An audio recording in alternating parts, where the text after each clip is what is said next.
There's a lot of talk about Biden's son, that Biden stopped the prosecution, and a lot of people want to find out about that, so whatever you can do with the Attorney General would be great.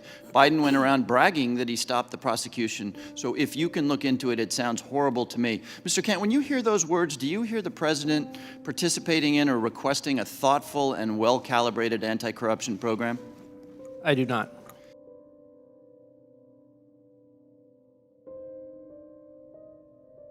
The defenders of the president's behavior have made a big deal out of the fact that Vice President Biden encouraged the Ukrainians to remove a corrupt former Ukrainian prosecutor, 2016, Mr. Shokin. And in fact, Senator Rand Paul on Sunday said, and I quote him, "They're impeaching the President Trump for exactly the same thing that Joe Biden did."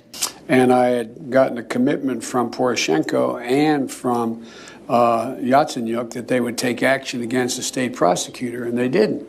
So they said they were walking out to press conference. I said, "No," I said, "I'm not going to, or we're not going to give you the $1 billion." They said, "You have no authority. You're not the president." The president said. I said, "Call him." I said, "I'm telling you, you're not getting the $1 billion." I said, "You're not getting the $1 billion. I'm going to be leaving here." And I think it was, 6 hours? I looked, I said, "I'm leaving in 6 hours. If the prosecutor's not fired, you're not getting the money." Well, son of a bitch. Got fired. And they put in place someone who was solid. Is that correct? Is what the president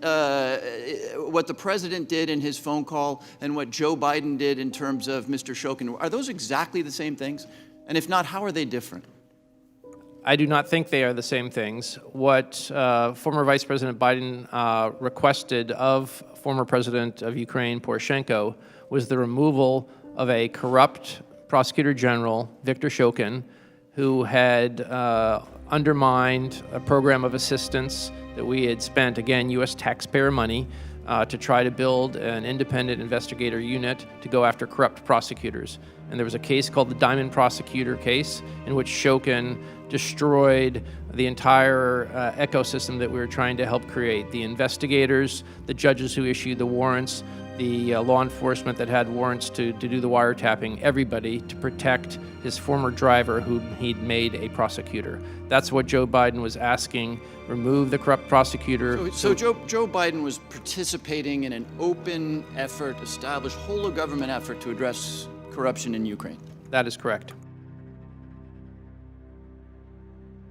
Dr. Hill, are you aware of any evidence to support the allegations against Vice President Biden? I'm not, no.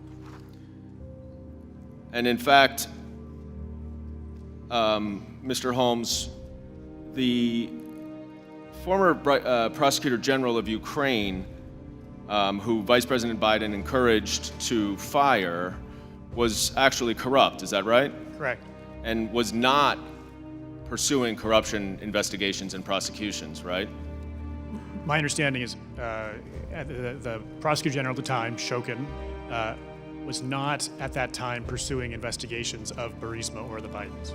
And in fact, removing that corrupt prosecutor general was part of the United States anti-corruption policy, isn't that correct?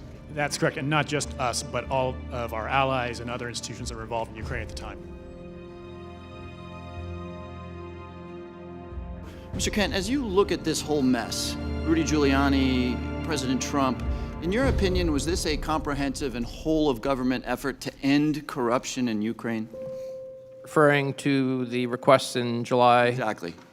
I would not say so, no, sir. Yeah, I don't think President Trump was trying to end corruption in Ukraine. I think he was trying to aim corruption in Ukraine at Vice President Biden and at the 2020 election. And I yield back the balance of my time.